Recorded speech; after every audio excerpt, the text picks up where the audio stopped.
Well, thank you very much, Mr. Lau. 多謝晒盧局長. Your words on the government's commitment to grow audiences cannot be more encouraging in opening the 2017 Cultural Leadership Summit. So thank you. And on this note, ladies and gentlemen, on behalf of my colleagues at the Hong Kong Arts Administrators Association, a very warm welcome.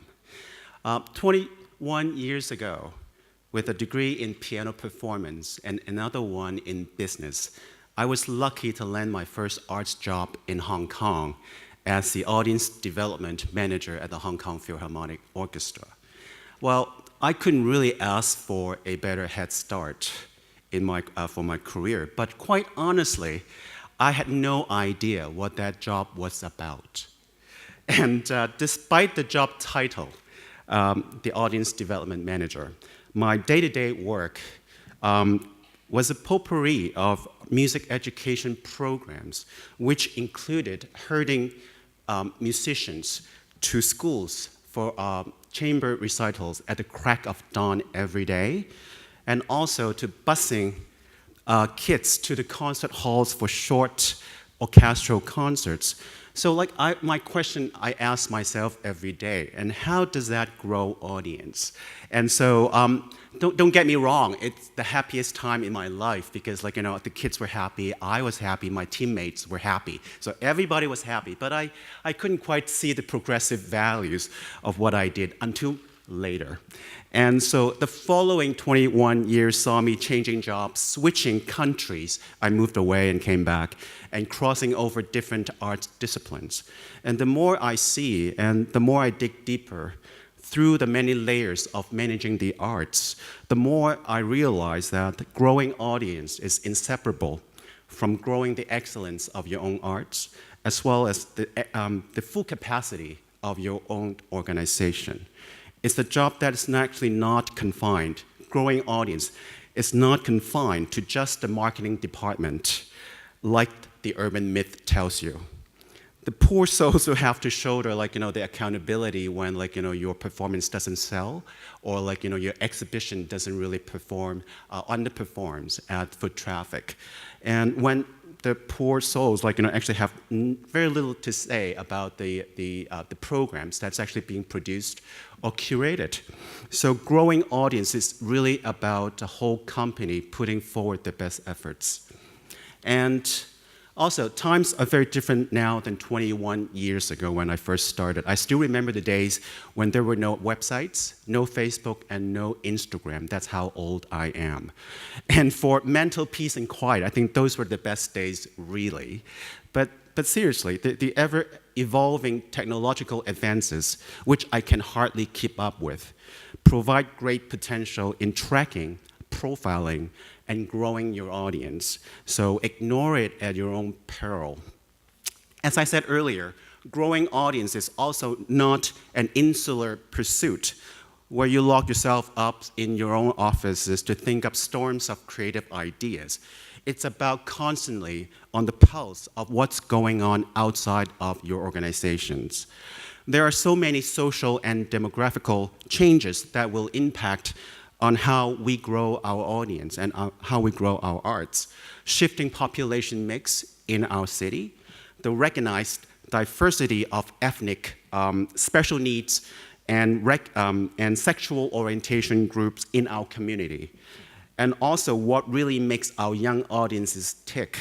These issues will demand arts practitioners' full attention for the years to come. And during the next 2 days, you will hear our stellar panels of speakers from Hong Kong and overseas sharing with us many examples and case studies on these topics. And I look forward very much to these discussions. And I'm especially happy to see so many of you in the audience today and tomorrow. And you all come here to the Cultural Summit for a reason. You want to participate, you want to come away with some ideas for your own organization, for your own work. So my suggestion is to be curious, to be inquisitive, and to be participatory.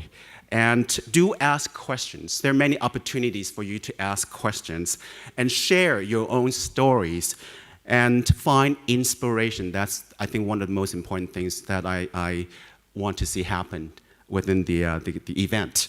And over the course of the next 2 days, I strongly encourage you to reach out to our guest speakers and your fellow summit participants at our many networking lunches and reception.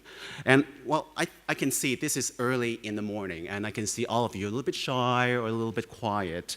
And I just want to get things going. And I would like to invite you to stick your hand out to the person next to you who you don't know, strangers to you, and just say hi and offer your name. I think just please do it.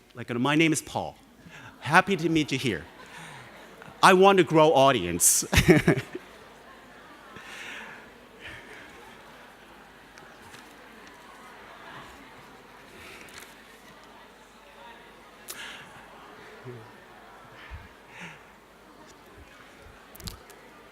Okay, I hope to see this kind of commotion at every single session, okay?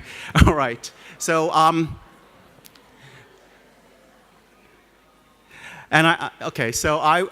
thank you very much for participating. And I would like to take the little remaining time I have to thank our partnering and supporting organizations, West Kowloon Cultural District Authority, the Hong Kong Academy for Performing Arts for providing this beautiful venue for the next 2 days, Arts with the Disabled Association Hong Kong, Australian Consulate General Hong Kong, Hong Kong Arts Center, Guanghua Information and Culture Center, Coffee Solutions, I love that, and Chains Culture, our promotion partner. Your very generous support makes this symposium possible, so thank you. And a symposium of this scale and scope requires huge amount of voluntary manpower. A huge thank you to our incredible volunteers for your unquenchable passion and dedication to this event. So thank you very much. And finding the way forward is never a solitary pursuit. It really does take a village to find a new audience member. And trust me, I know. And I'm very confident that we'll all profit from the discussions during the next 2 days. And on this note, thank you very much and have a great morning.